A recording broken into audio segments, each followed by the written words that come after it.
नमस्कार दोस्तों, आज हम बात करेंगे एक ऐसे तत्वदर्शी संत की जिसके जेल में रहते हुए भी करोड़ों लोग जुड़ रहे हैं और नाम दीक्षा लेकर सभी दुखों को दूर करके सर्व सुख प्राप्त कर रहे हैं।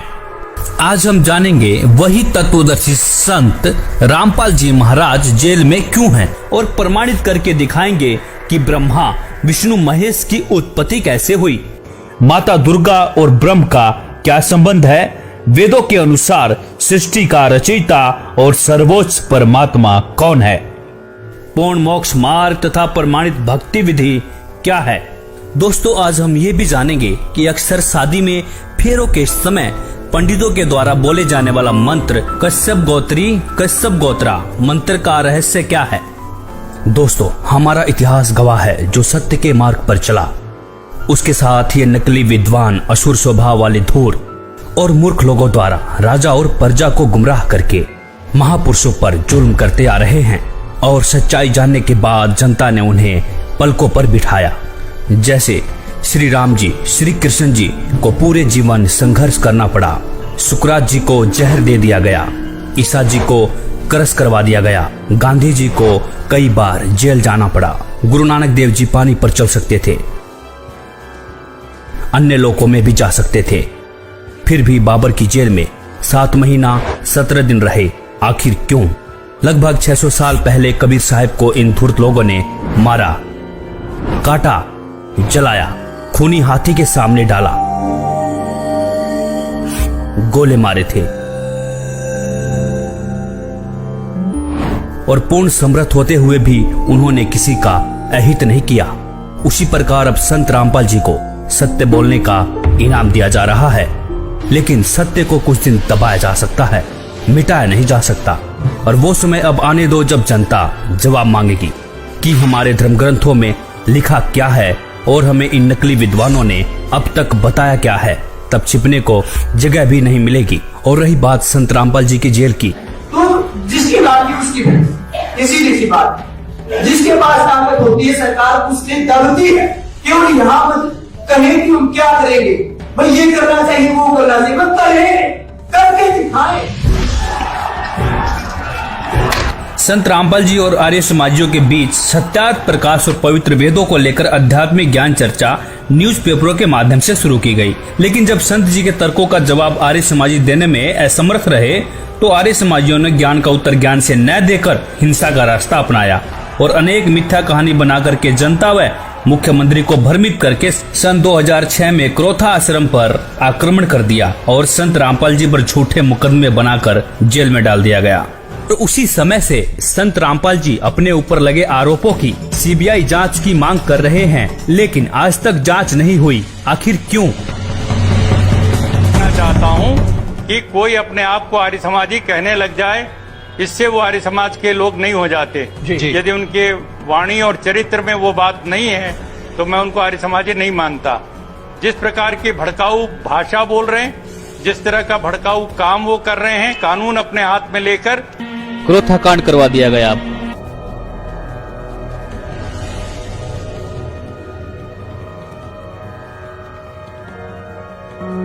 बरवाला कांड करवा दिया गया। फिर संत रामपाल जी 2008 में बाहर आए, प्रचार प्रसार शुरू किया, बहुत तेजी से श्रद्धालु जुड़ने लगे। संत जी का बढ़ता बोलबाला देखकर फिर से संत रामपाल जी को सन 2014 में षड्यंत्र के तहत जमानत कैंसिल करवा के जेल में डाल दिया गया। तो संत रामपाल जी ने इन नकली विद्वानों के झूठ तथा पाखंड को उजागर करके सभी धर्म ग्रंथों के गूढ़ रहस्यों की सच्चाई दिखाने के कारण ही आज जेल में है। इसी संदर्भ में कबीर साहब जी ने भी कहा था, 5000 और 500 जब कलयुग बीत जाए, महापुरुष फरमान तब जग तारन को आए, जो मम संत सत उपदेश दृढ़ावे, वाके संग सभी राड बढ़ावे, या सब संत महंतन की करनी, धर्मदास में तो से वर्णी। अर्थात जो मेरा संदेश वाहक संत होगा उसके साथ संत महंत ईर्षा, झगड़ा और विरोध करेंगे, यह भी उस पूर्ण संत की मुख्य पहचान होगी। संत रामपाल जी ने अपने करोड़ों शिष्यों के अंधविश्वास, पाखंडवाद, रीत रिवाज, दहेज प्रथा,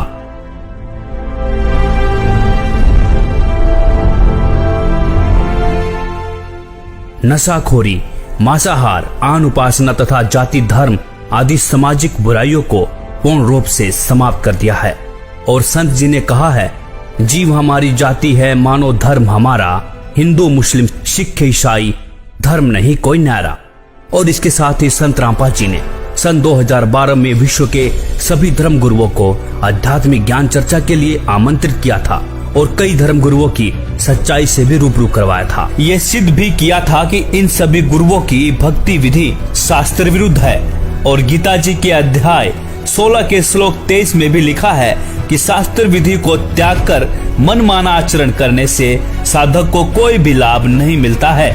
कबीर साहिब जी ने भी कहा था, कबीर करनी तज कथनी कथे अज्ञानी दिन रात, कुकर जो भोकत फिरे सुनी सुनाई बात। गरीब कथनी के सूरे घने कथे अटंबर ज्ञान, बाहर जवाब आवे नहीं लीद करे मैदान।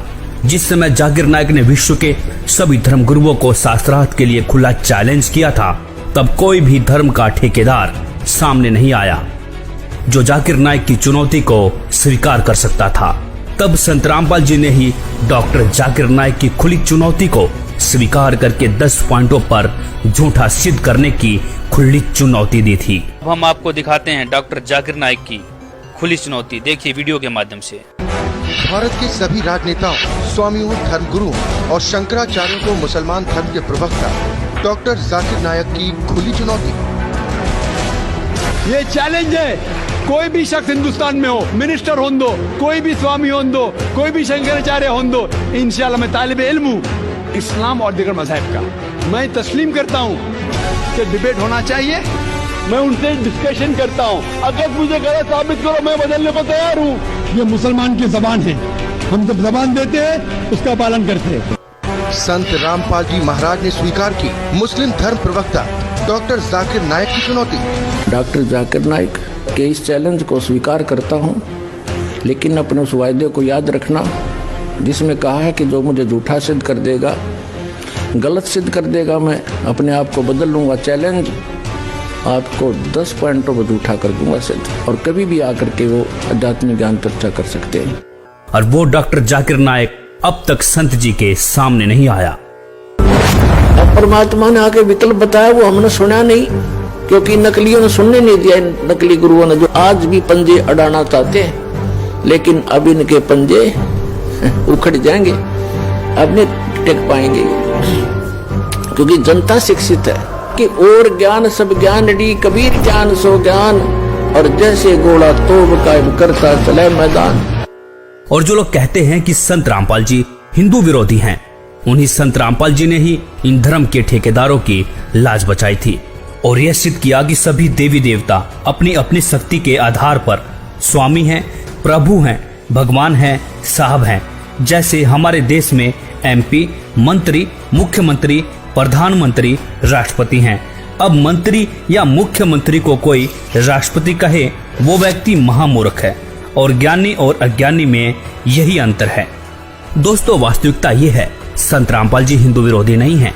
संत रामपाल जी तो धर्म ग्रंथों की वास्तविक सच्चाई दिखाकर शास्त्र अनुसार साधना सच्चे मंत्रों के आधार पर बताते हैं, और श्री ब्रह्मा जी, विष्णु जी, महेश जी, गणेश जी, दुर्गा जी ब्रह्म, परब्रह्म और पूर्ण ब्रह्म की प्रमाणित भक्ति विधि से साधना कराते हैं। शास्त्र अनुकूल साधना होने से साधक को सर्व सुख प्राप्त होते हैं, और इस भक्ति विधि से लाखों भक्तों को कैंसर, एड्स जैसी बीमारियों से जीवन दान मिल चुका है, और साधक इस विधि से पूर्ण मोक्ष का अधिकारी हो जाता है।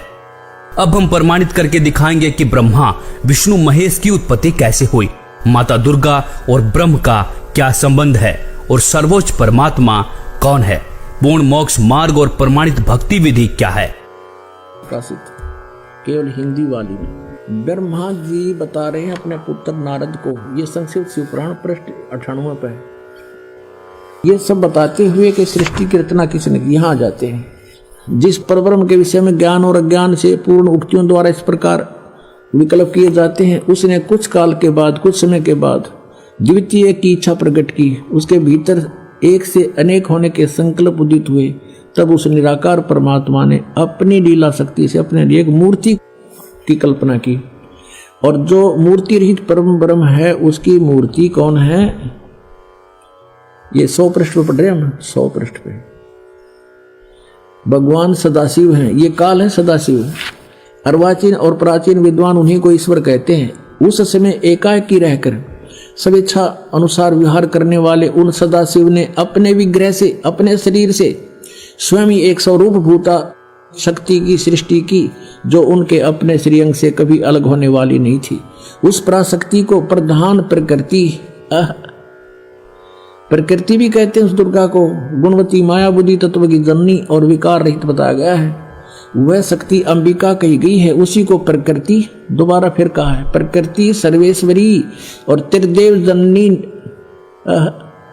नित्या और मूल कारण भी कहते हैं।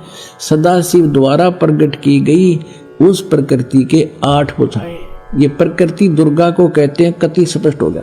वे जो सदाशिव हैं उन्हें परम पुरुष शिव शंभु और महेश्वर कहते हैं। 101 पृष्ठ पर हम चल रहे हैं, रुद्र संहिता, गीता प्रेस गोरखपुर से प्रकाशित। वे अपने सारे अंगों पर भस्म रमाए रहते हैं। उन काल रूपी ब्रह्म ने एक ही समय, ये काल रूपी ब्रह्म है, ये काल रूपी ब्रह्म, ये काल है, काल रूपी ब्रह्म ने एक ही समय शक्ति के साथ शिवलोक नामक क्षेत्र का निर्माण किया। अब मैं क्या बताना चाहता हूं आपको, वे प्रिय और प्रियतम रूप शक्ति और शिवा, ये पति पत्नी रूप में उस काशी में रहते हैं। देवर से एक समय उस आनंद वन में रमण करते हुए शिवा और शिव के मन में यह इच्छा हुई कि किसी दूसरे की पुरुष की भी सृष्टि करनी चाहिए, जिस पर यह सृष्टि संचालन का महान भार रखकर हम दोनों केवल काशी में रहकर स्वेच्छा अनुसार विचरे और निर्वाण धारण करें। शिव बोले, वत्स व्यापक होने से तुम्हारा विष्णु नाम विख्यात हुआ। भगवान ब्रह्मा जी कहते हैं, देवर से तत्पश्चात कल्याणकारी परमेश्वर सांब सदाशिव ने पूर्वोत्तर प्रयत्न करके मुझे अपने दाहिने अंग से उत्पन्न किया। जिस प्रकार विष्णु किया वैसे मैं किया, मेरा बेहोश कर दिया। पुण्यात्माओं, ये स्पष्ट हो गया कि दुर्गा को प्रकृति कहते हैं। श्रीमद् देवी भागवत सचित्र मोटा टाइप, केवल हिंदी, गीता प्रेस गोरखपुर। इसके तीसरे स्कंद में 123 पृष्ठ पे है।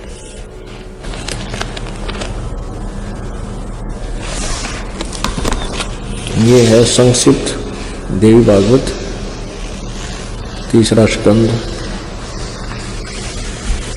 पृष्ठ 123 पृष्ठ। यहां से शुरू करते हैं।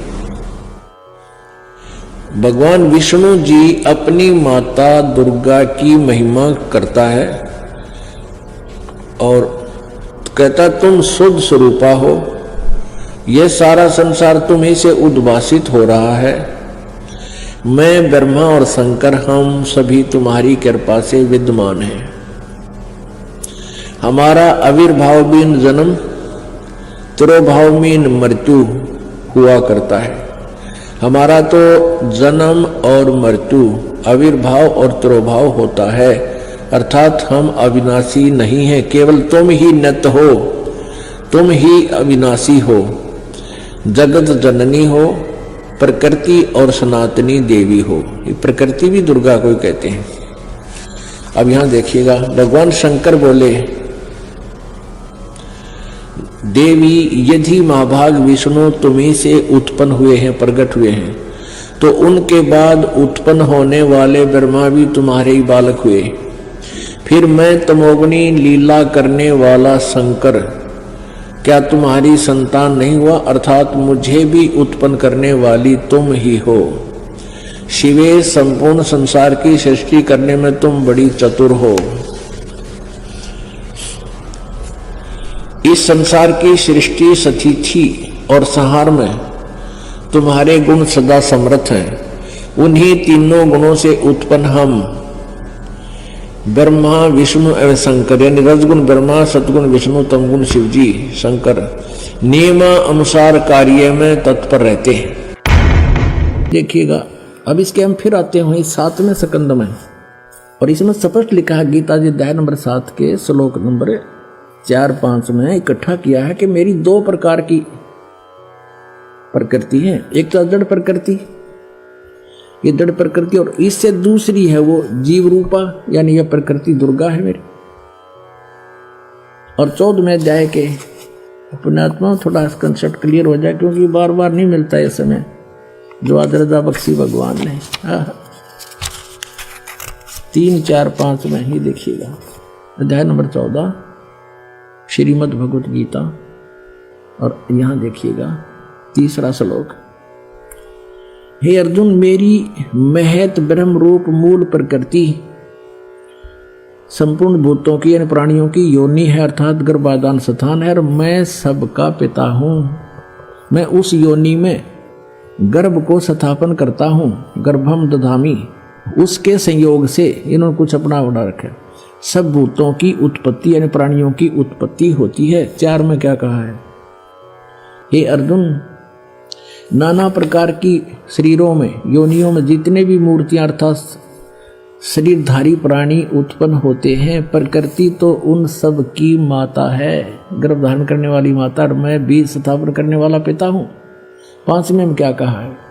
हे अर्जुन, सतगुण रजगुण और तमगुण ये प्रकृति से उत्पन्न, दुर्गा से उत्पन्न प्रकृति संभवा, रजगुण ब्रह्मा, सतगुण विष्णु, तमगुण शिव जी, दुर्गा से उत्पन्न तीनों गुण अविनाशी जीव आत्मा को शरीर में बांधते हैं।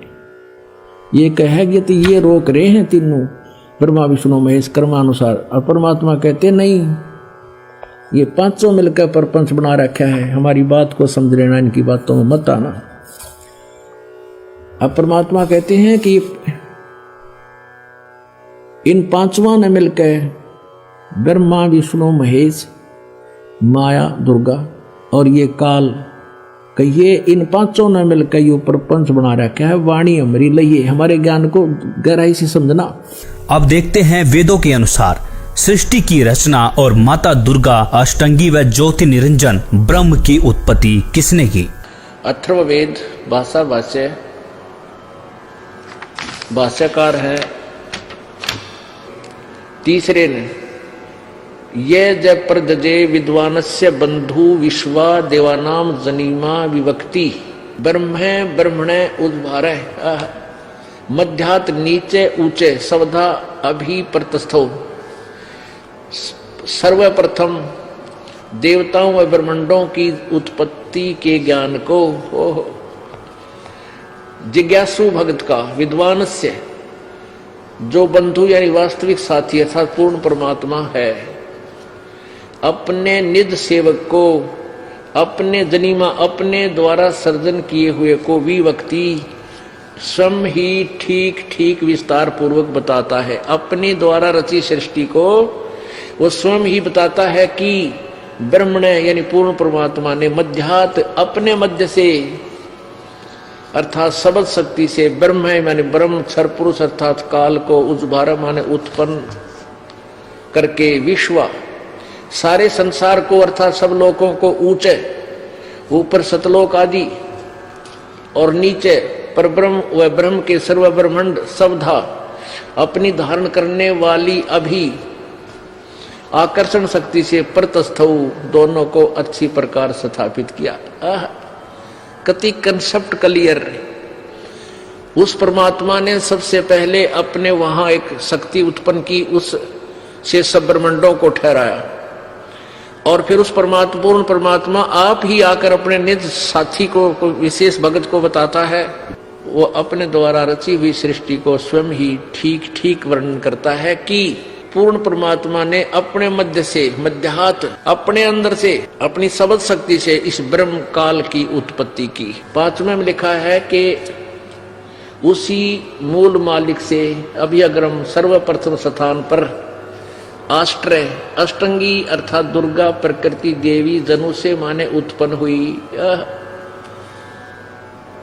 सैबुद्धिन्यात आष्ट्रय जनु से, आष्ट्रय माने अष्टंगी 8 भुजा वाली दुर्गा की उत्पत्ति हुई। आष्ट्रय माने अष्टंगी माया दुर्गा अर्थात प्रकृति देवी की उत्पन्न हुई, क्योंकि नीचे के परब्रह्म और ब्रह्म के लोकों का प्रथम स्थान सतलोक है। यह तीसरा धाम भी कहलाता है। तस्य इस दुर्गा का भी मालिक यानी उसका भी पिता सम्राट राजाधिराज बृहस्पति सबसे बड़ा पति यानी परमेश्वर, वह जगत गुरु देवता परमेश्वर है। इसका भी पिता यानी मालिक, इस दुर्गा का भी मालिक वो परमात्मा ही है, जिससे सबका वियोग हुआ है, जो सबसे विमुख होकर आए हैं, वहां से बिछड़े हैं। अतः इसके बाद ज्योतिष माने ज्योत निरंजन अर्थात काल के, शुक्र माने बीज शक्ति से, जनिष्ठ दुर्गा के उदर से उत्पन्न होकर विप्रा भक्त आत्माएं, अलग से धूमंतु, धूमंत माने मनुष्य लोक और स्वर्ग लोक में ज्योति निरंजन के आदेश से दुर्गा ने कहा वसंतु, यानी स्वर्गलोक और पृथ्वी लोक पर निवास करो, निवास करने लगी। कति स्पष्ट कर रखा है। अब सातवें में कमाल किया कि वो कौन है, वो परमात्मा जो देव बंधु है, सबका साथी है, जिसने उस ऊपर के लोक रचे, नीचे के लोक रचे, दुर्गा की उत्पत्ति की, काल ज्योति निरंजन की उत्पत्ति की। वो है कौन? इस सातवें मंत्र में स्पष्ट कर दिया, वो कबीर देव है।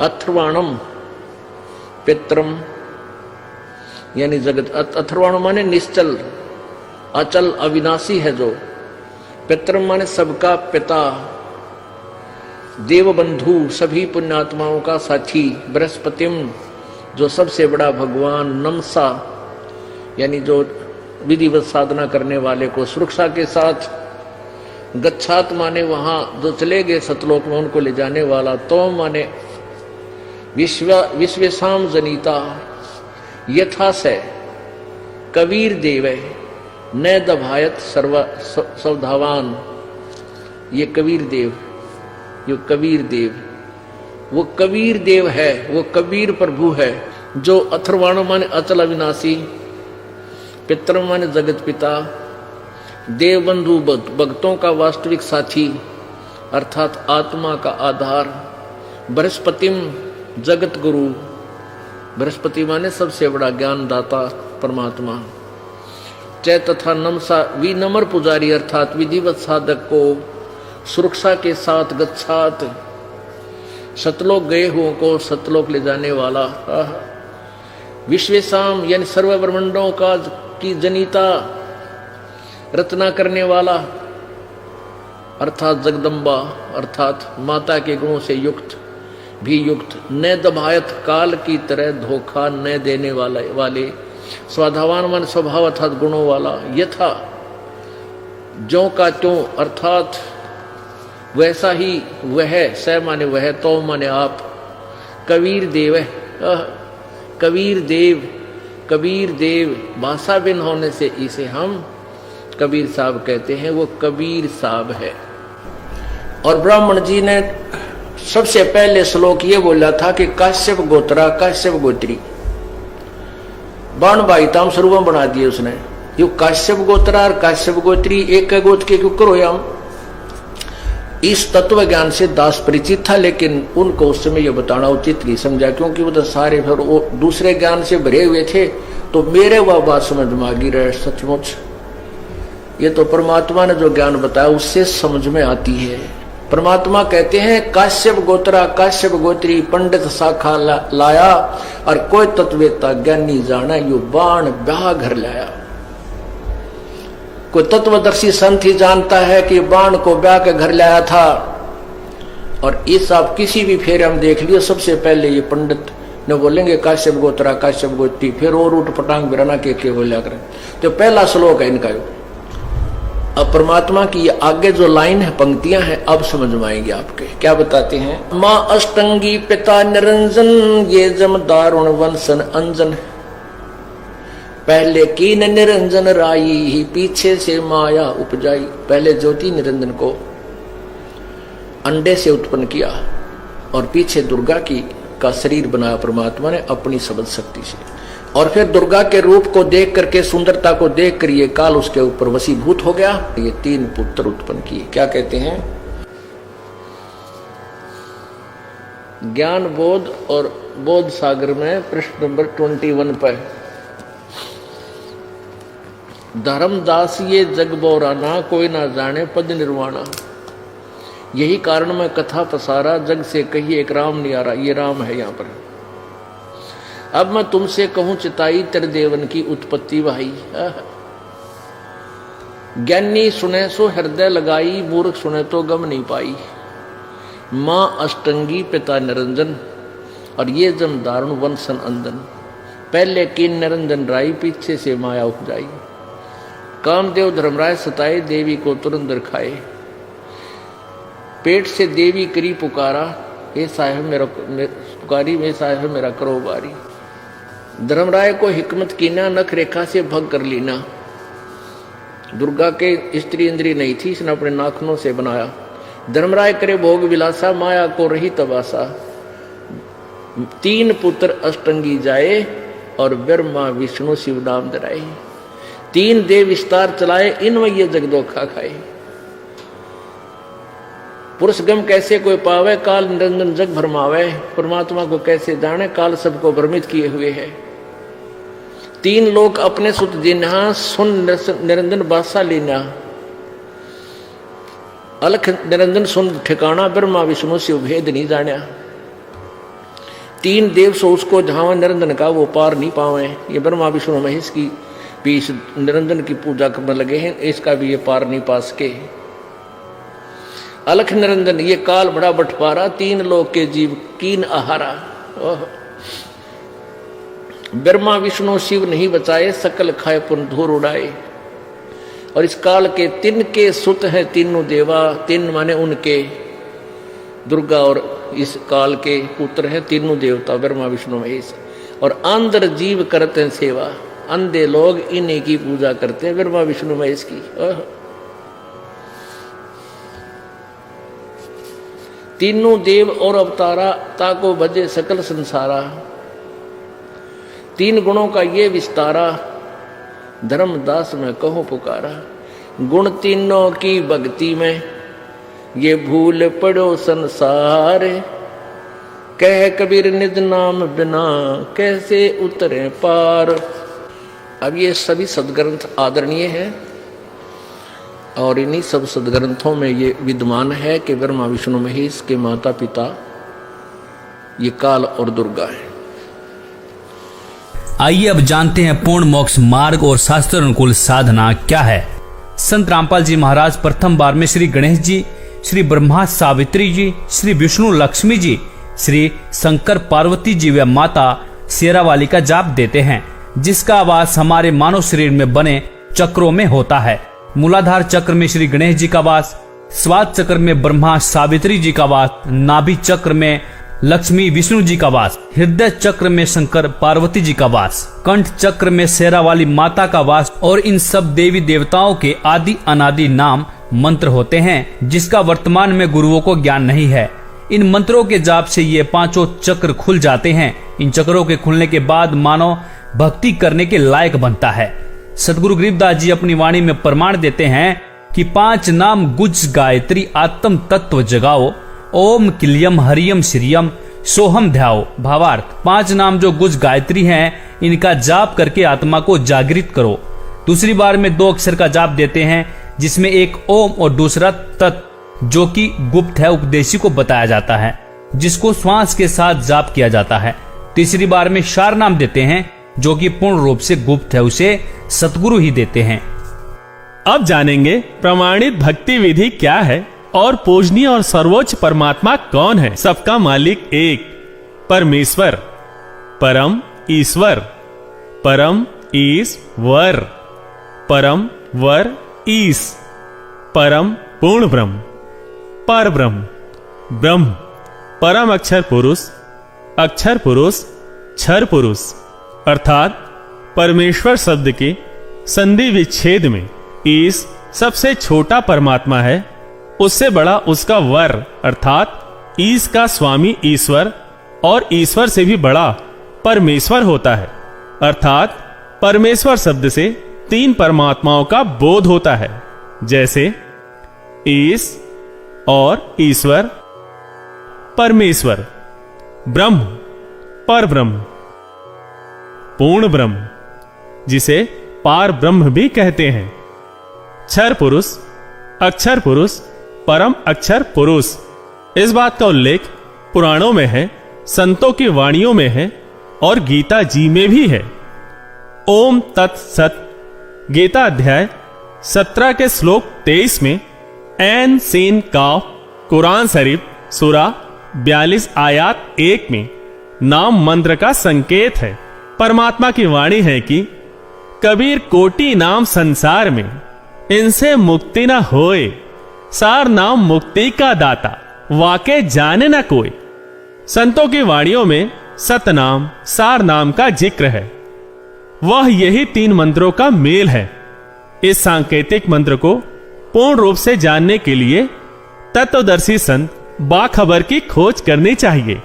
वह संत ही पूर्ण होता है जो पूर्ण परमात्मा का पूर्ण ज्ञान कराता है तथा पूर्ण मंत्र नाम प्रदान करता है, जिससे पूर्ण मोक्ष प्राप्त होता है। इस विधि से साधना करके साधक फिर लौटकर इस संसार में कभी वापस नहीं आता।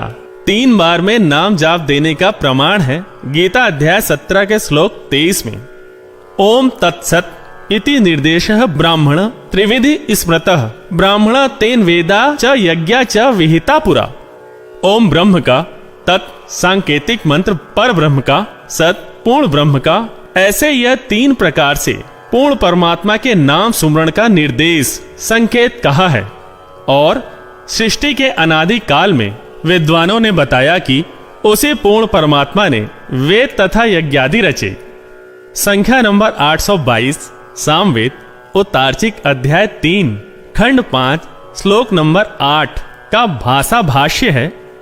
मनीषी भी पवते पूर्य कबीर निर्भीयतः परिकोशान अशिष्यदत् त्रितस्य नाम जनयन्न मधु चरणीन्द्रस्य वायुम संख्याय वर्धयन।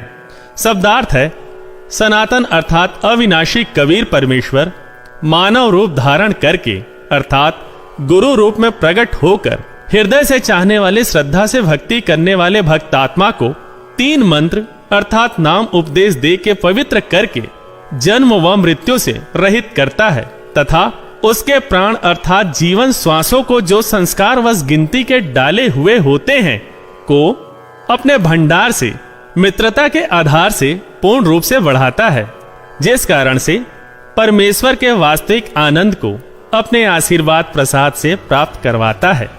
उपरोक्त विवरण से स्पष्ट हुआ कि पवित्र चारों वेद भी साक्षी हैं कि पूर्ण परमात्मा ही पूजा के योग्य है।